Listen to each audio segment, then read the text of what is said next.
West Wing Week. Welcome to the West Wing Week, your guide to everything that's happening at 1600 Pennsylvania Avenue. But first, a brief message from the Director of the White House Office of Energy and Climate Change Policy, Carol Browner. Stay informed on the federal response to the BP oil spill in the Gulf. Visit whitehouse.gov and learn more about the administration's actions to contain the spill and control the damage, as well as assist those in the affected areas. This week, May 28th to June 3rd, or More All.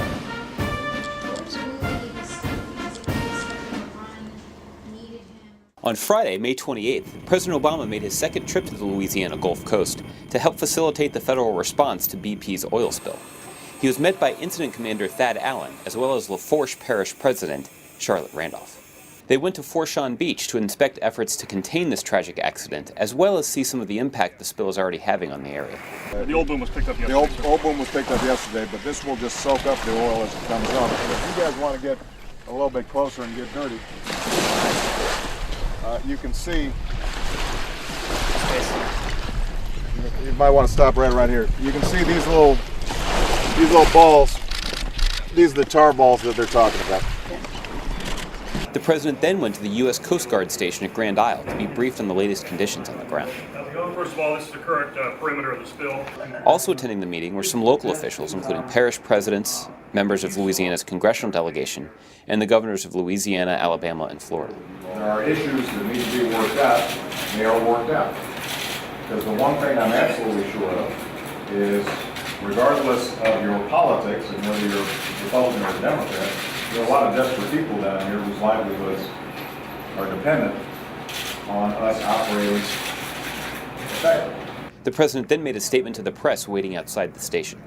I give the people of this community and the entire Gulf my word that we're going to hold ourselves accountable to do whatever it takes for as long as it takes to stop this catastrophe, to defend our natural resources, to repair the damage, and to keep this region on its feet. On Monday, May 31st, President Obama visited Abraham Lincoln National Cemetery outside Chicago to commemorate Memorial Day, where he laid a wreath in honor of the fallen. But soon after, the weather turned. A little bit concerned about lightning. This may not be safe. He continued his remarks with American servicemen and women at Andrews Air Force Base in Maryland. At its core, the nobility and the majesty of Memorial Day can be found in the story of ordinary Americans who become extraordinary for the most simple of reasons. They love their country so deeply, so profoundly, that they were willing to give their lives to keep it safe and free.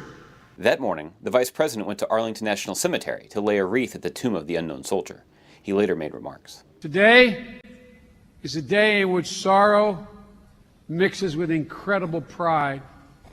We mourn those we've lost, and we hold fast to their memories. And we take pride, great pride, in the lives they lived, in the service they provided, in the nation they created, saved, and strengthened.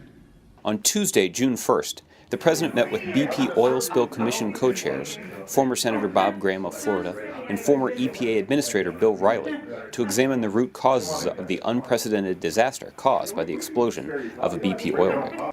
If the laws on our books are insufficient to prevent such a spill, the laws must change. If oversight was inadequate to enforce these laws, oversight has to be reformed. Later that day, the president met with Peruvian President Garcia, discussing ways to create jobs and prosperity in both our nations, as well as tackle larger international issues, such as climate change and nuclear proliferation.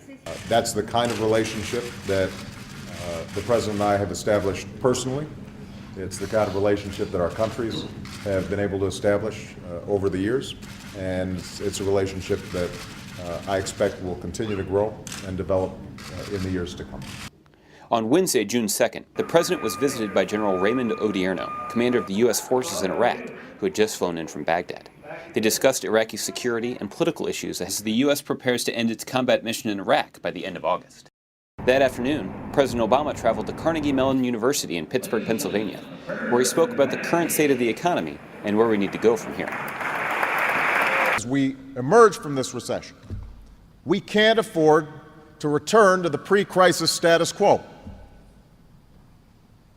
We can't go back to an economy that was too dependent on bubbles and debt and financial speculation. We can't accept economic growth that leaves the middle class owing more and making less. Back at the White House, Sir Paul McCartney was being honored with the Gershwin Prize, an award given by the Library of Congress for lifetime contributions to popular music. No time for a warm-up. By its very definition, popular music is fleeting.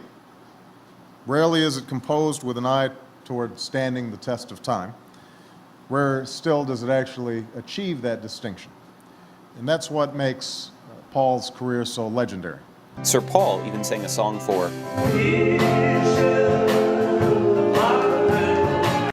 On Thursday, June 3rd, President Obama welcomed 2009 National Spelling Bee champ Kavya Shiva Shankar of Olathe, Kansas to the Oval Office. Come on in. Well, we're very proud of you. Go through how many competitions to end up being the national champion? Well, that year it was my school bee, my class bee, my school bee, then my regionals, and then it was a national competition. Whew. Yeah. That's a lot of work. Yeah. Her nearest competitor stumbled on the word mecenas, which of course means a generous patron, especially of literature or art. The president then went to Foggy Bottom, home of the U.S. State Department, to join Secretary of State Hillary Clinton at a reception for the U.S.-India Strategic Dialogue. These talks build on the foundations laid down during India's state visit last fall on a myriad of key issues. The relationship between the United States and India is fundamentally unique because, as our strategy explains, we share common interests, but we also share common values.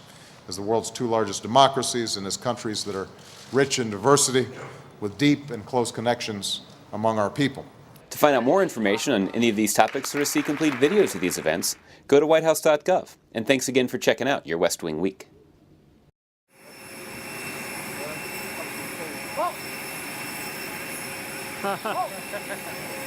Too funny.